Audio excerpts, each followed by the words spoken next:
अल्लाह ने हजारों के मुकाबले में, तलवारों के मुकाबले में उनको कामयाब फरमाया। उनकी कामयाबी का रीजन आपको बताऊं, उनके पास तलवार नहीं थी। मुसलमानों ने कहा हुजूर तलवार नहीं है। हुजूर मुस्कुराए, आपने फरमाया कि हुजूर की टहनियां कटवाओ। टहनियां कटवाई गई, लकड़ियां दिलवाई गई।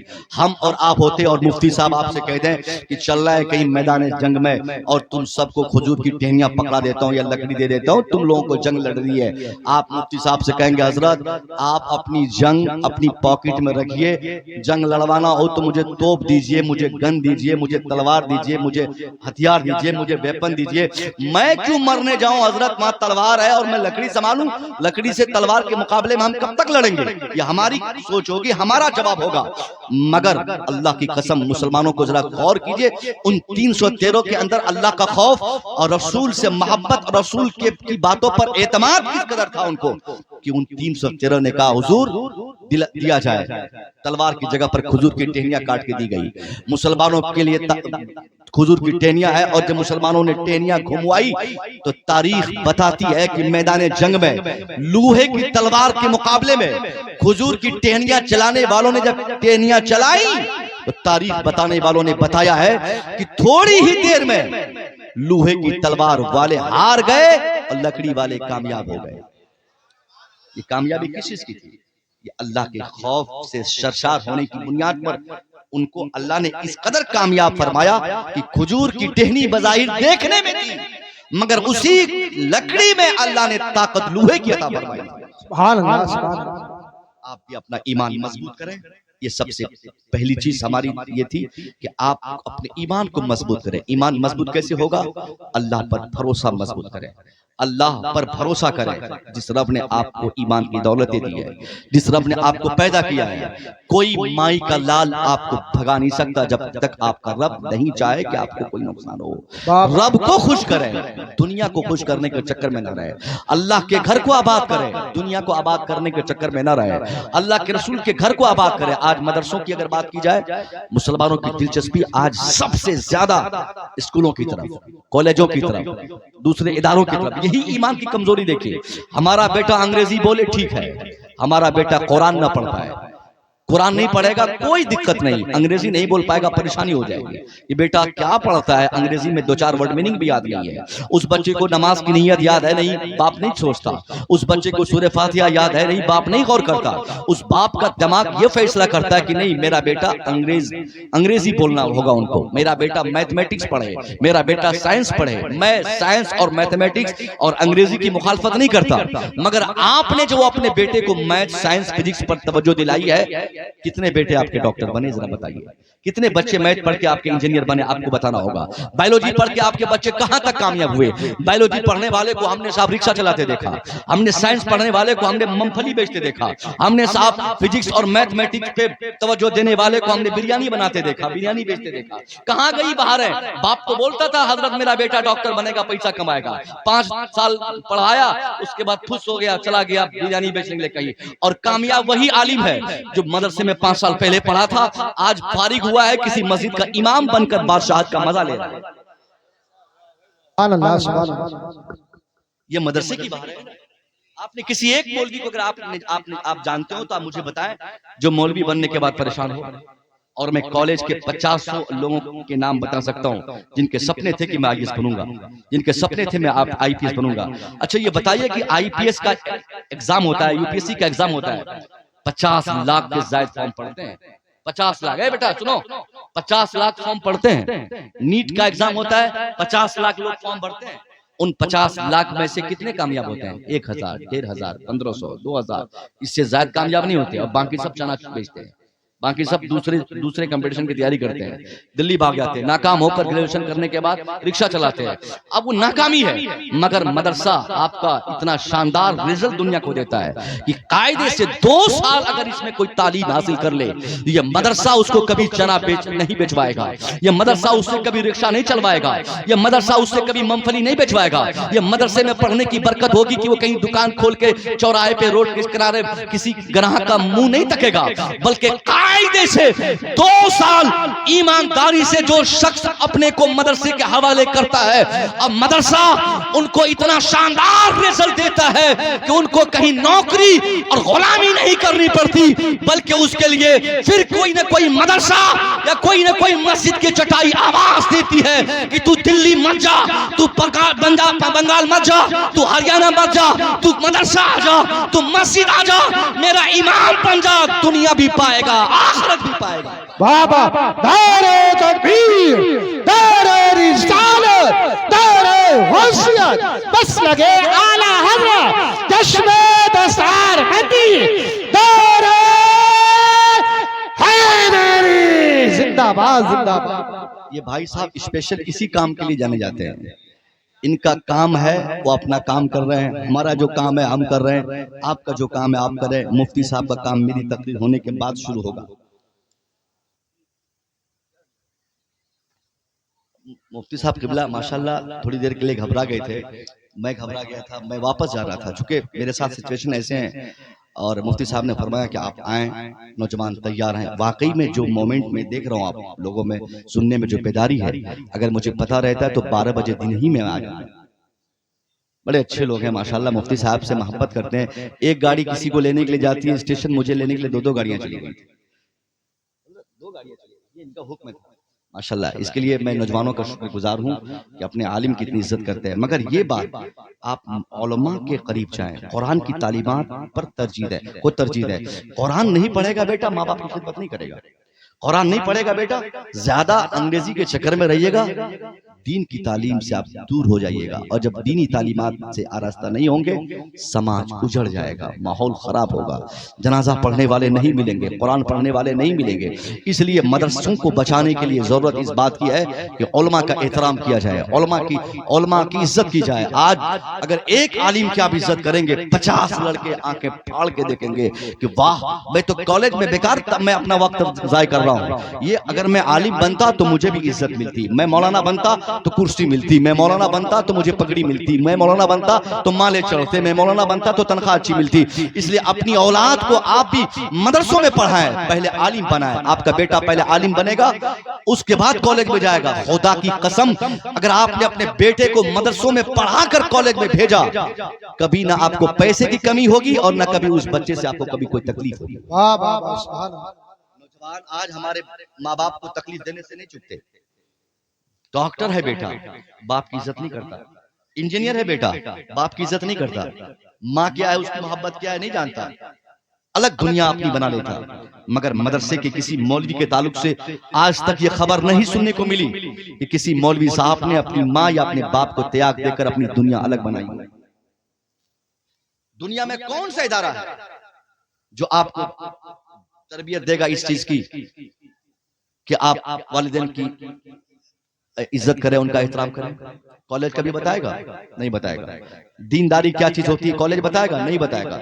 इसलिए कॉलेज की तालीम ये सेकंड ऑप्शन, पहला ऑप्शन कुरान की तालीम। कुरान हमारा बच्चा पढ़ेगा वो बहुत बड़ा इंसान पैसे के लिहाज से बने ना बने, अगर कुरान की तालीमात से आरास्ता रहेगा तो उनकी तरबियत भी बेहतर रहेगी। भले ही दुनिया उसकी थोड़ी देर के लिए उजड़ जाए पैसों की कमी की बुनियाद पर, मगर वो आखिरत के लिए हमेशा आबाद रहेगा। ये पहला पैगाम आपके लिए कि आप अपनी औलाद को मदरसों में भेजें, उनसे कुरान पढ़वाएं, उनको कुरान का नॉलेज दें। उसके बाद जब आपका बेटा कुरान पढ़ लेगा, टाइम बचेगा, फिर दुनिया की जिस तालीम की तरफ अपने बच्चों को आमादा करना है उन तालीमात से आप आरास्ता करें, आपको इस्लाम कभी नहीं रोकेगा। यही एक चीज की कमी है, इतना शानदार मदरसा लोग नहीं बच्चों को भेजते पढ़ने। किसको भेजते बच्चे पढ़? गरीबों के बच्चे पढ़ेंगे, फकीरों के बच्चे पढ़ेंगे, अमीरों के बच्चे क्यों नहीं पढ़ते? आपने गौर किया? ये 6 बच्चों की दस्तक, इन 6 बच्चों में अफसोस की बात यह है कि कोई भी करोड़पति का बेटा नहीं है क्या? 50 लाख का दौलत वाले का बेटा किसका बेटा होगा? किसान का, मजदूर का, कंपनी में काम करने वाले का, ठेकेदार का नहीं, वर्कर का। तो मैं पूछना चाहता हूं साहब कि आपने क्यों ऐसा माहौल बनाया? हमेशा गरीब बच्चे दस्तार लेते, हमेशा गरीबों के बच्चे कुरान पढ़ते, हमेशा गरीबों के बच्चे आलिम बनते। इस्लाम को मुकम्मल तौर पे आज की तारीख में हम लोगों ने गरीबों के हवाले कर दिया। अगर गरीबों को अल्लाह की जन्नत चाहिए तो अमीरों को भी अल्लाह की जन्नत चाहिए। जहन्नम से बचना अगर गरीबों के लिए जरूरी है तो अमीरों के लिए भी जरूरी है। इसलिए आपसे गुजारिश है कि आप भी अपने बच्चों को मदरसों में भेजें। अगर आप साहिब दौलत हैं तो आप अपने एक बेटे को पढ़ाएं। मैं दावे से कह सकता हूं अगर आपका एक बेटा मदरसे में पढ़ लेगा तो आखिरत के लिए भी और दुनिया में आखिरी अय्याम के लिए भी आप हमेशा के लिए अपने आप को तैयार रखें कि आपको अपनी औलाद से कभी कोई तकलीफ नहीं होगी। मगर एक अफसोस की बात है हजरत, माजरत के साथ सुनने बेटा, एक सवाल है, क्यों गरीब अमीर लोग अपने बच्चों को मदरसों में पढ़ाएंगे? मैं कहता हूं क्यों पढ़ाएंगे? आज जो मदरसे हम बना रहे हैं, आज की तारीख में मदरसे के जो हालात हमारे हैं, ऐसे माहौल में कोई करोड़पति नहीं चाहेगा कि मेरा बेटा वहां जाके पढ़े। एक सवाल है ना, सिर्फ पैगामात देने से नहीं होता है, अमीरों को ललकारने से नहीं होता है। अगर हम चाहते हैं कि जिसके बच्चे एसी में पैदा हुए, एसी में पले बढ़े, वो बच्चे अगर हमारे इदारों में पढ़ने आए तो पहले उनके घर का माहौल हमें मदरसों को देना होगा, मदरसों में बनाना होगा। आज अमीर लोग कॉलेजों में क्यों पढ़ाने अपने बच्चों को भेजते हैं? क्योंकि वहां एसी का इंतजाम, वहां बस का इंतजाम, वहां टाइल्स का इंतजाम, वहां खुशगवार माहौल रहते, वहां पे अच्छे असातिज़ा रहते, वहां पे हर तरह की फैसिलिटी दी जाती। 10,000 लग जाए, 10 लाख रुपया महीना लग जाए, अमीर अपने बच्चे को वहीं पढ़ाएगा, चाहे उसका बच्चा जिंदगी भर जाहिल रह जाए और उसकी जिंदगी खराब हो जाए, फिर भी अमीर आज की तारीख में नहीं चाहेगा कि हमारे ऐसे इदारों में हमारे वो अपने बच्चों को भेजे जहां पर टाइल्स नहीं, जहां पर एसी नहीं, जहां पर साफ फ्रीज के पानी नहीं, जहां पर ये रेफ्रिजरेटर मशीन नहीं, जहां पर धोबी कपड़ा धोने के लिए नहीं। इसलिए वो अमीर नहीं पढ़ाते अपने बच्चों को। अगर आप चाहते हैं, हम चाहते हैं कि अमीरों के बच्चे भी मदरसों में आए तो हमें अपने मदरसों की सूरत बदलनी होगी। क्यों नहीं बदलेंगे? कुत्ता, बिल्ली, खिंजीर और ये डॉग, कैट, रैट, फैट याद करने वाले लड़के जहां पढ़ते हो वहां अगर टाइल्स लगे रहते, वहां अगर एसी लगी रहती, वहां अगर उसको प्यूरिफाइड वाटर पीने दिया जाता, तो जो कुरान पढ़ता है उनका भी हक है कि उनको भी एसी में सुलाया जाए, उनको भी एसी रूम दिया जाए। मगर हम नहीं दे सकते। हमने ये तवज्जो दिलाई लोगों को और हमने ये कह दिया कि हजरत मदरसे में एसी लगाइएगा, ऑफिस में अगर मुफ्ती साहब एसी लगा लें तो कयामत आ जाएगी। अब बच्चों के रूम की बात कर रहे हैं। अगर मुफ्ती साहब ने एक कमरे में अपनी ऑफिस में अगर एसी मशीन लगा दी तो नौजवान बोलेंगे अब हजरत को भी आराम चाहिए। अब मजा लेने के लिए हजरत ने एसी लगा ली अपने कमरे में, अब हजरत को गर्मी का कोई खौफ नहीं, हजरत लगा ली कमरे में। अरे क्यों भाई, क्यों? दुनियादार एसी ऑफिस में बैठता, जिनकी जिम्मेदारी है कि आपके लिए दीन संभाले, आपकी इस्लाह करे, आपकी दुनिया बनाए, आपकी आखिरत बनाए, आपके मदरसे संभाले, आपकी मस्जिद संभाले, आपको दीन के लिए बेदार करे, तो इस आलिम का भी हक है कि 24 घंटे ये भी एसी में सोए। मगर अपाची खरीद ले मौलाना, एप्पल मोबाइल ले ले मौलाना, आईफोन, ये लोग ईद के बाद बोलेंगे हजरत लगता रमजान में कुछ ज्यादा ही चंदा इधर उधर किए हैं। 80,000 का मोबाइल हजरत के पास, ये चंदा किधर से आया, किधर इधर कर दिया। अरे कहा साहब कितने पैसे मार सकते? कोई एक आलिम का नाम बताएं जो आपका चंदा करके वो करोड़पति बन गया। मैं 50 लोगों को गिना सकता हूं जो बेईमानी करके करोड़पति बनाए। आलिम चंदा करके क्या कर सकते हैं? 5,000, 10,000, अरे इनके बच्चे हैं। 5,000 अगर आलिम साहब ले ले तो पूरी कमेटी 5 बार कमेटी बैठ जाएगी इनको भगाने के चक्कर में। क्या हजरत हिसाब दो यार। जिल्द नंबर 3 कहां है? 4 नंबर जिल्द मिलती नहीं है, लगता उसी जिल्द के पैसे से गाड़ी आई है। शर्म आनी चाहिए। आप नमाज पढ़ने जाते हैं अपाची में, आपके पास पल्सर है, आपके पास आपकी ताकत के मुताबिक फैसिलिटेड गाड़ी है, मगर ये उलमा अगर गाड़ी से पढ़ाने जाएं तो पेट में दर्द होता है। क्या आप भी नमाज पढ़ाने मोटरसाइकिल से आते हैं? शौक से आपको खुद गिफ्ट करना चाहिए और ये कहना चाहिए हजरत हम जब जुमा पढ़ने 220 सीसी की पल्सर से आ सकते हैं तो हमसे बड़ा हक हजरत आपका है कि हम 2 लाख की गाड़ी से आते हैं तो आप 5 लाख की गाड़ी से नमाज पढ़ाने आए। जिंदाबाद जिंदाबाद, बहुत अच्छे, जिंदाबाद। ये इमाम है, इमाम, ये बादशाह है, ये हमारे मालिक है, ये हमारे निगरान और हमारे रहबर है। अगर ये गरीब रह जाएंगे तो इस्लाम गरीब रह जाएगा, ये मोहताज रहेंगे तो आप भी मोहताज रहेंगे, ये तंगदस्त रहेंगे तो तंगदस्ती की बुनियाद पर ये तबलीग नहीं करेंगे। इसलिए आपकी जिम्मेदारी है आप मदरसा बनाएं, शानदार तरीके से पैसे दें, सिर्फ ज़कात के नहीं। और आपसे हुजूर मैं गुजारिश करूंगा कि इस कौम से आप ज़कात ना मांगे, इनसे ज़कात ना लें, इनसे ज़कात के पैसे लेंगे ये लोग आपको फकीर समझेंगे। और यही हो रहा है ना, अभी रमजान लेटेस्ट नियरली आने वाला है रमजान शरीफ में हमारे दोस्त भी हमसे मुलाकात नहीं करते।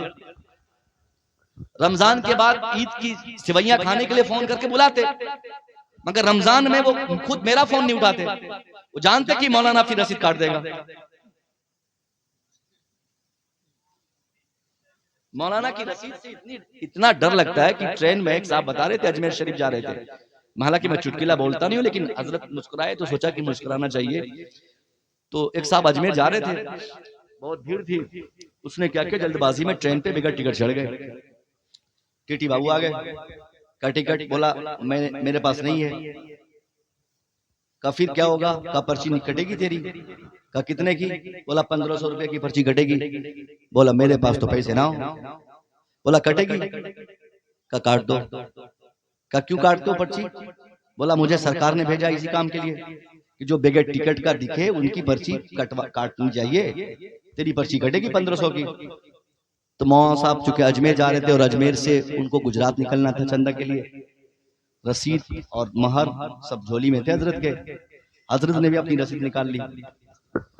टीटी ने उनसे पूछा नाम बता, उम्र बता। फिर हजरत ने कहा कि आपका नाम, ज़कात देंगे या उशरा? उसने कहा अरे ये तू क्या काट रिया? बोला हजरत ये, हजरत ने कहा, हजरत टीटी ने कहा हजरत ये क्या काट रिया? कहा आप 1500 की काटो, मैं 3000 की काटता हूं। आप 1500 काट के 1500 मुझे लौटा दियो। कहा मैं तो, मुझे तो गवर्नमेंट ने भेजा भाई यही काम के लिए। तो हजरत ने भी कहा कि मुझे भी इसी काम के लिए सिक्योरिटी साहब ने भेजा है। तो मौलाना की पर्ची से सब डरते, पुलिस वाले हो, वकील हो, जज हो, सब की पर्ची कट जाती है। तो अच्छे अच्छे लोग रमजान नाम से डरते हैं कि हजरत से मुलाकात ना हो भाई, नहीं तो पर्ची काट देंगे हमारी। मैं कहूंगा कि ज़कात देना छोड़िए, खुद का पैसा मदरसे में दीजिए। जब आपके बच्चे पढ़ते हैं स्कूल में, 1 लाख रुपया आप देते हैं डोनेशन के नाम पे, देते हैं ना। बहुत सारे स्कूल्स आपके शहर में होंगे जहां 1-1 लाख रुपया सिर्फ एडमिशन फीस लगते हैं उसमें, मगर मदरसे में बच्चे जिंदगी भर पढ़े 1000 रुपया देने की हमारी औकात नहीं होती। अगर आप इनको ज़कात खोर कहेंगे, आराम खोर कहेंगे, ये ज़कात तो मांगेंगे ही मांगेंगे आपको, चूंकि आपको जहन्नम से बचाना है इनको। अगर आप ज़कात नहीं देंगे तो खुद आपका नुकसान होगा, और ये आपके नुकसान से आपको आजाद दिलाने के लिए आपके घर जाते, और आप हैं कि आप मुंह चुराते, आप बोलते हजरत बस हो गया और नहीं मेरे पास।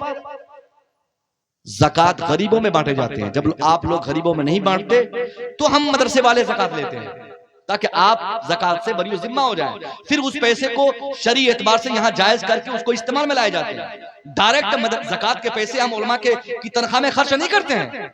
पता चला ज़कात के पैसों के सहारे मदरसा नहीं चलना चाहिए। मदरसा चले मुसलमानों के खून पसीने के बहाए पैसे से, आपके जाती पैसे से। आपका बच्चा कुरान पढ़ने आए, आप शौक से 5000 रुपया हजरत को गिफ्ट करते हैं कि हजरत आपकी मेहरबानी कि मेरा बेटा जब LKG में पढ़ता था तो मैं स्कूल वाले को 5000 दिया था, आज मेरा बेटा कुरान पढ़ रहा है, मैं खुशी से 10,000 दूंगा।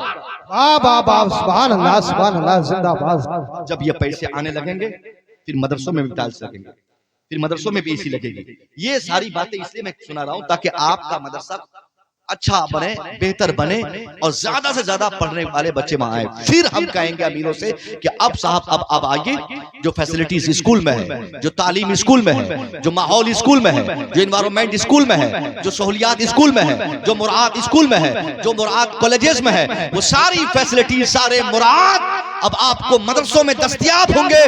जब अमीर ये मुलाहाजा करेंगे तो कोई अमीर ये नहीं चाहेगा कि उसका बेटा पहले कॉलेज जाए, वो अपने बेटे को पहले हाफिज कुरान बनाएगा, बाद में डॉक्टर और इंजीनियर बनाएगा। इसलिए मैं उम्मीद करूंगा कि आप भी अपने मदरसों में अपने मदरसों के पीछे आप दिमाग लगाए। कुरान की तालीम पर सबसे बड़ा काम होना चाहिए, और सबसे पहली चीज तो ये साहब तालीम पर काम होना चाहिए। तालीम पर क्या काम करते हैं? मैंने कल रात इनकी मौजूदगी में एक जलसे में कहा था कि आज मुसलमान सबसे ज्यादा जो बर्बाद है, मुसलमानों की बर्बादी का एक रीजन यही भी है कि भाई आप तालीम पे काम नहीं करते। बच्चे जाहिल हो गए, हमने अपाहिज बना दिया, हमने मजदूर बना दिया। हमारी गुर्बत की एक वजह यह भी है कि हमारे पास तालीम नहीं है कि नहीं भैया? 25 साल के बच्चे आपके रहते, अभी वो 10th का एग्जाम देता नहीं, आप उनको काम पे लगा देते। आपका बेटा इंटर करता नहीं, आप उनको दिल्ली भेज देते। आपका बेटा अभी मैट्रिक इंटर माध्यमिक पास किया नहीं, आप उनसे नौकरी करवाते। शर्म आनी चाहिए आपको। आपके नौजवान 25 साल के जिनके कांधे पर समाज की तरक्की की सारी जिम्मेदारी होती है, आपने उसे काम पे लगाकर उनकी तालीम को ड्रॉप करके आपने उनके ऊपर बहुत बड़ा जुल्म किया है। जिस कौम का मुकाबला आपसे है ना, उनके बच्चे IAS हैं, उनके बच्चे IPS हैं, उनके बच्चे डॉक्टर्स हैं, उनके बच्चे ऑफिसर्स हैं। आपके बच्चे क्या है? मजदूर हैं। आपके बच्चे क्या है? नौकर हैं। आपके बच्चे क्या है? छोटा मोटा बिजनेस करने वाले हैं। मैं दावे से कहता हूं अगर आपने अपने बच्चों को पढ़ाने पर तवज्जो दी तो इतनी तरक्की आपको मिलेगी कि आप मुलाहाजा करेंगे कि आपकी जिंदगी में ही सारी चीजें बिक जाए, बेच दो, मगर बच्चों को पढ़ा दो तो वो तालीम आपकी भी जिंदगी बना देगी, आपके बच्चों की भी जिंदगी बना देगी। सुभान अल्लाह, सुभान अल्लाह। आपने सुना होगा इल्म के ताल्लुक से, सिर्फ इतनी सी बात आप जानते हैं कि इल्म इस्लाम में जरूरी है, मगर एक बहुत खूबसूरत बात मेरे ज़हन पे आ रही है। जंगे बदर को मैंने बताया, अभी आप जानते हैं कि 313 हम थे और 1000 सामने वाले थे, मगर 313 को अल्लाह ने जीत नसीब की और 1000 वाले हार गए। इतनी बात आप जानते हैं। इससे आगे ना तो कभी आपने जानना चाहा, ना तो कभी हमको जनाने की तौफीक हुई, मगर आज मैं बताता हूं एजुकेशन की क्या अहमियत है। इस्लाम के पैगंबर जिस नबी ने आपको नमाज दिया, जिस नबी ने रोजे की ताहरत बताई, जिस नबी ने हज और ज़कात की अहमियत पे गुफ्तगू फरमाई, उसी मुस्तफा ने इल्म के ताल्लुक से इतनी शानदार बात कही। जंगे बदर की कामयाबी के बाद जब मुसलमानों ने दुश्मनों को अपनी जेलों में डाला था, उन तमाम कैद खानों में बंद लोगों की जब फेरिस्त बनाई गई, हुजूर के सामने फेरिस्त पेश की गई, हुजूर ये लोग मेरी जेल में है, इनके साथ क्या किया जाए। अब जरा गौर से सुनिएगा, मेरे मुस्तफा ने कौन सा किरदार अपनी जिंदगी में दुनिया के सामने पेश फरमाया।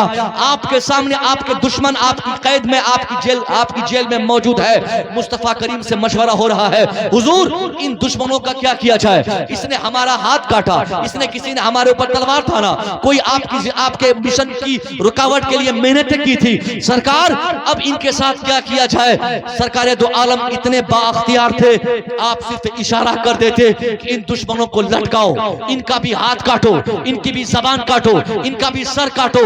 हमारा ईमान कहता है, मेरे मुस्तफा सिर्फ इशारा फरमा देते।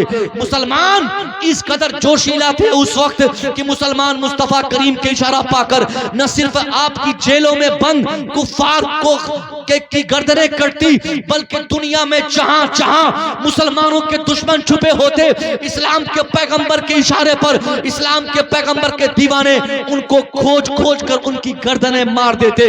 मगर अल्लाह की कसम तारीख हमें बताती है, मुस्तफा करीम से सवालात हुए, हुजूर इनका क्या किया जाए, इन दुश्मनों का क्या किया जाए। आपने फरमाया, हाँ मैं फेरिस्त पढ़ रहा हूँ, मगर तुम इनकी जबान मत काटो, तुम इनका हाथ मत काटो, तुम इनका पाँव मत काटो, तुम इनको उल्टा मत लटकाओ। आप चाहते तो ऐसा कह सकते थे, मगर आपने ये ऑप्शन नहीं दिया। आपने फरमाया उनसे जाके कह दो घबराना नहीं है, डरना नहीं है, खौफ करने की जरूरत नहीं है, इनको मारने की जरूरत नहीं है। इनसे जाके कहो कि वो मस्त रहे और एक ही मुतालबा करो कि इनमें से अगर कोई भी जेल में बंद फर्द अगर पढ़ा लिखा है, इनको कह दो कि डरने की कोई हाजत नहीं, वो चुपचाप मेरी आंगन में आ जाए, मेरे समाज में आ जाए, अकेला हो और हमारे 10 लोगों को पढ़ा दे, मैं ऐसे ही उसे आजाद कर दूंगा। बाबा नारे तकबीर, नारे रिसालत, नारे वंशियत, मसलके आला हज़रत, चश्मे दस्तार बंदी, उलमाए सुन्नत, सरजमीने कमाल पर जिंदाबाद जिंदाबाद। बात समझे?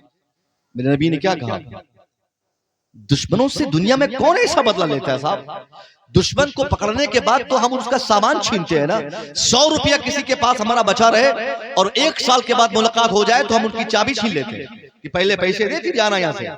मगर नबी के सामने आपके जानी दुश्मन थे, आप चाहते तो आप इशारा करवा के उनके हाथ पांव तोड़वा सकते। यहाँ सामने से जो खड़े हैं, यहाँ सामने से बिल्कुल हट जाइए, यहाँ से कोई तमाशा नहीं हो रहा। बहुत ज्यादा कितनी कर रही लड़के, बहुत ज्यादा इनको समझ में नहीं आ रही है कि मैं क्या कह रही हूँ।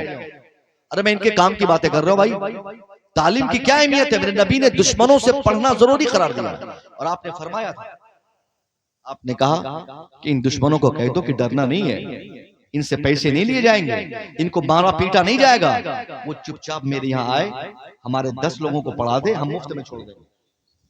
कितना खूबसूरत पैगाम मेरे मुस्तफा के किरदार से था।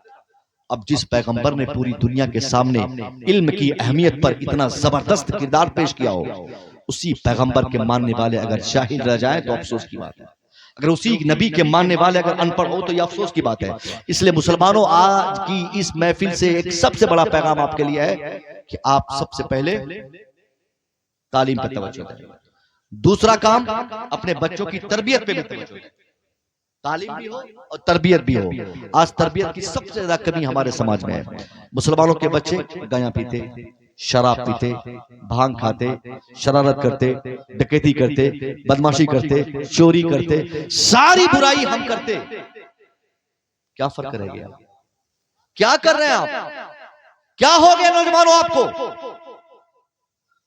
आज स्टेशनों के बगल में जब हमारी निगाहें दौड़ती है तो भीख मांगने वाले बच्चे मुसलमानों के मिलते, पॉकेट मारने वाले बच्चों मुसलमानों के मिलते, बेहूदगी करने वाली बच्चियां मुसलमानों की मिलती, बदतमीजी करने वाले बच्चे मुसलमानों के मिलते। इसका मतलब है कि हमारे बच्चों में काफी गिरावट है तरबियत की। तरबियत पर आपको काम करना होगा। आप बाप हैं, नबी ने फरमाया कुल्लुकुम राइन व कुल्लुकुम मसऊलुन अन रइया। Everyone from your society is a monitor yourself. तेरे समाज का हर व्यक्ति अपने समाज का मॉनिटर है। बाप बेटे पे, माँ बेटी पे, बड़ी बहन छोटी बहन पे, बड़ा भाई छोटे भाई पे खास तवज्जो दे कहीं उनका मुस्तकबिल खराब ना हो जाए।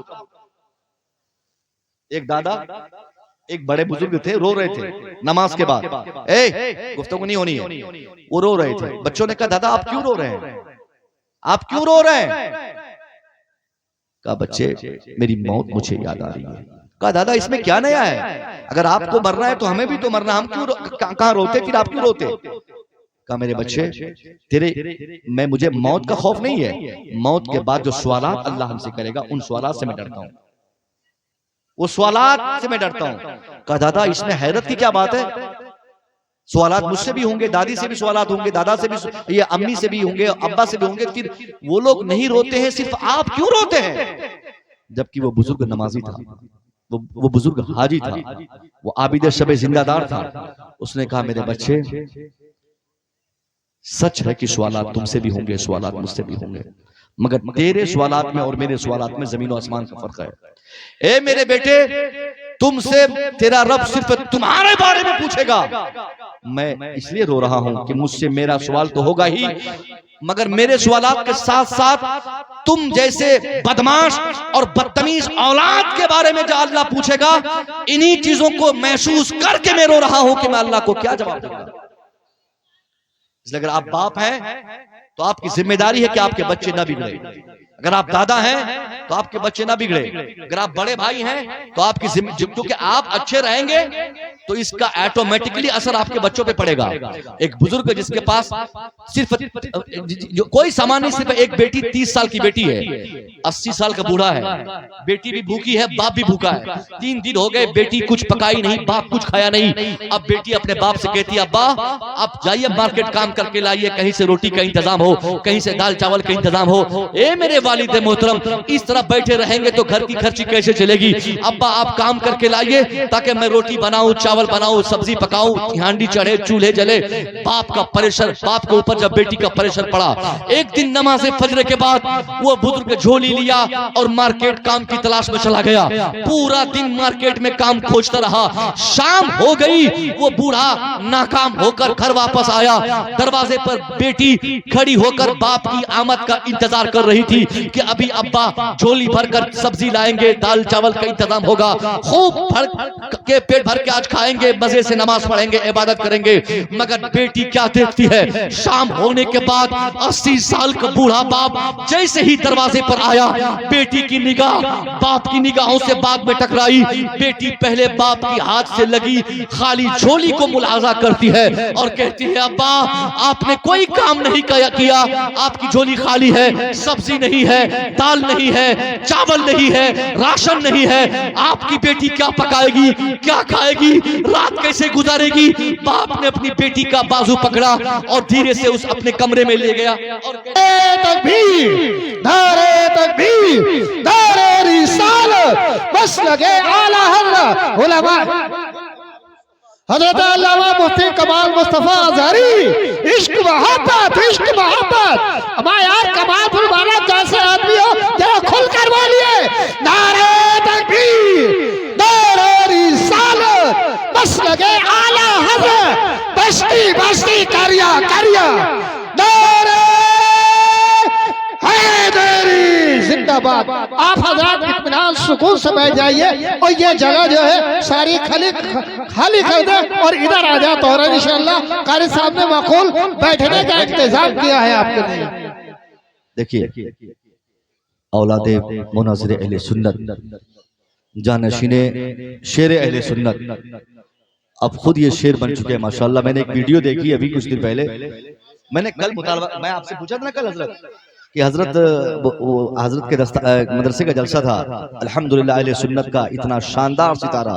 कहता नहीं कि अगर बाप जो रहता उनकी फितरत उनके बच्चों में जाती है, जिनके वालिद मोहतरम ने पूरे हिंदुस्तान में अहले सुन्नत की हिफाजत के लिए अपनी पूरी जिंदगी कुर्बान की और घूम घूम कर मुनाजा करके न जाने कितने दयाबना की गर्दनें दबोची है, और अल्लाह ने उनकी औलाद को उनके ज़हन में ऐसी उसक अता फरमाई जो हमेशा बेबाकी के साथ ये कहने का हौसला रखते हैं कि दुश्मन कभी भी आए तो इनसे चैलेंज करे, मुकाबले में आना चाहे तो आए। अल्लाह ने इतना इल्म, इतना नॉलेज, इतना हौसला और ऐसी जवामर्दी अता फरमाई। इंशाअल्लाह आने वाले वक्त में जिस रंग आहंग में आपने हुजूर मुनाज़िर अहले सुन्नत को मुलाजा किया था, उससे कई गुना अच्छी क्वालिटी में आप इन्हें भी मुलाजा फरमाएं। हम लोग दुआ करें कि इस हीरे को अल्लाह सलामत रखे। मुफ्ती साहब की तकरीर होगी, मैं अपनी बात कंप्लीट करता हूँ, बात पूरी हो जाए। बाप ने बेटी से क्या कहा कि बेटी मैं मार्केट जाता हूँ और काम करके लाता हूँ, लेकिन बाप नाकाम आया, वापस आया। अब बेटी रोने लगी कि अब्बा आपने काम नहीं किया, अब मैं क्या पकाऊंगी अब्बा, अब आपने कुछ लाया नहीं तो मेरी रातें कैसे गुजरेगी। बेटी का हाथ पकड़ के बाप अंदर ले गया और कहता है, मेरी बेटी अगर तुझे रात गुजारनी है तो आओ, मैं रात गुजारने का फार्मूला बताता हूँ। मेरी बेटी कल रात से ज्यादा आज रात इबादत कर, कल रात से ज्यादा आज रात कुरान पढ़, तेरी रात आसानी से गुजरेगी। और ए मेरी बेटी तू सब्र कर, तू सब्र करेगी, अल्लाह तेरे सब्र की बरकत से तेरे बाप को कल बेहतर बदला अता फरमा देगा। आज मैंने कोई काम नहीं किया तो क्या हुआ, कल इससे बेहतर काम करके बेहतर सामान, बेहतर नतीजा मेरे लेकर मैं आऊंगा अपने साथ। अब वो बेचारा फिर दूसरी सुबह गया, फिर तीसरी सुबह गया, लगातार 3 दिन तक मार्केट जाता रहा, खाली झोली लाता रहा। अब बेटी रोती रही, आखिर में चौथी सुबह को आखिरी अल्टीमेटम देकर एक गरीब इंसान की गरीब बेटी अपने बाप को कहती है, अब्बा ये लास्ट चांस है, अगर आज रात अगर आपने काम करके सब्जी दाल चावल का इंतजाम नहीं किया तो आपकी बेटी गलत कदम उठा देगी। और ऐसा ही हुआ, चौथी शाम को भी बूढ़ा घर वापस आया। जैसे बाप आया, बेटी चंद सवालात की, बाप बेहोश होकर गिर पड़ा। बेहोश पड़े बाप को देखकर वो बेटी घबरा गई, पूरी ताकत से अपने बाप को अपने हुजरे में ले गई और पूरी रात रोती रही कि अब मेरा बाप मर जाएगा, लगता है भूख से तड़प के मेरे बाप वालिद मोहतरम जान दे देंगे। अब बेटी रास्ता तलाश करती है, कहां से सब्जी का इंतजाम हो, कहां से रोटी का इंतजाम हो, कहां से चावल का इंतजाम हो, कहां से रोटी लाए कि अब्बा को खिलाकर इनको मरने से बचाऊं। जवान बेटी पूरी रात सब्जी तलाशती रही। रात के आखिरी पहर उस नमाजी की बेटी के दिमाग में एक शैतानी ख्याल आया। उसने नकाब पहनकर घर के सदर दरवाजे को छलांग लगाकर वो मार्केट गई। इरादा क्या है, मार्केट जाऊंगी भीड़ भाड़ में खड़ी हो जाऊंगी, हजारों लोग आएंगे जाएंगे, उन हजारों में से कोई तो होंगे ऐसे जो मुझे देखकर मेरे करीब आएंगे, मैं पट्टे खोल दूंगी और मैं अपना चेहरा दिखाऊंगी, मेरे हुस्न के बदले 2-4 पैसे मुझे मिल जाएंगे, उन्हीं पैसों से रोटी खरीद कर अब्बा को खिलाऊंगी। इसी इरादे से उस बच्ची ने अपने घर को रात के अंधेरे में त्याग देकर मार्केट के मेन गेट पर जाकर अपने को खड़ी करके वो हर राहगीर के इंतजार में वहां मौजूद रही। इधर अज़ान फजर की आवाज जैसे उस बुजुर्ग इंसान के कानों तक पहुंची, उसने आंख खोली, देखता क्या है, उसकी जवान बेटी कमरे में है नहीं। वो हर जगह तलाशी ली, पड़ोस में खोजा, कहीं बेटी न मिली। अब परेशान होकर वापस वो बूढ़ा उसी कमरे में दाखिल हुआ जहां नमाज हमेशा, जहां से अल्लाह को याद करता, जहां कुरान पढ़ता, जहां से नमाजें पढ़ता, उसी कमरे में दाखिल हुआ, अपनी पेशानी को सजदे में रखा और अल्लाह से मुतालबा किया, ए अल्लाह तूने मुझे गरीब बनाया, मुझे अपनी गुर्बत पे फख्र है, मगर इस हालत गुर्बत में इस गरीब इंसान को तूने 30 साल की जवान बेटी की दौलत से भी सरफराज फरमाया था, मगर ए मेरा रब मेरी बेटी आज मेरी इजाजत के बगैर न जाने कहां भाग गई है। ए अल्लाह जहां भी मेरी बेटी गई है मुझे परवाह नहीं, मगर मेरी जिंदगी भर की नमाजों का अगर एक भी सजदा तूने कबूल फरमाया है, उसी सजदे का वास्ता है, मेरी बेटी की इज्जत की मुहाफजत फरमा, मेरी बेटी की सुरक्षा फरमा, मेरी बेटी की इज्जत बचा ले। वो बूढ़ा अपनी पेशानी सजदे में रखकर अपनी बेटी की मुहाफजत का मुतालबा अल्लाह से करता ही है। इतनी ताखीर में उसकी बेटी की आने की आवाज आई, दरवाजे पर खटखट की आवाज सुनाई, दरवाजे से दी। अब बाप जब किल्ली खोलता है, देखता क्या है, जवान बेटी सुबह की भागी हुई शाम को दरवाजे पर खड़ी मुस्कुरा रही है। बाप अपनी बेटी को देखकर कहता है, मेरी बेटी कहां गई थी, कहां भागी थी, मेरी बेटी कहां गई थी, मैंने बहुत तलाशा।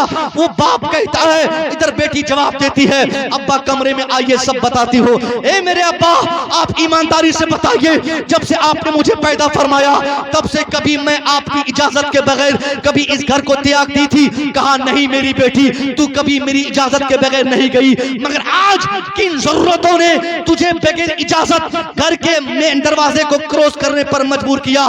बेटी कहती अब्बा मैं 3 दिन से लगातार देख रही थी, आप मार्केट काम की तलाश में जाते, शाम को नाकाम होकर वापस खाली झोली हो लेकर आते।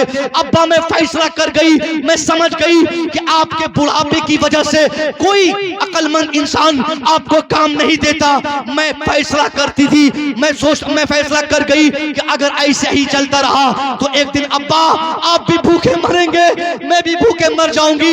इसलिए अब्बा मैं नकाब पहनकर मैं मार्केट गई थी अपने जिस्म को फरोख्त करने, ताकि जिस्म के बदले 2-4 रोटियां कम से कम मुझे मिल जाए, उसी को खिलाकर आपको मरने से बचा लूं।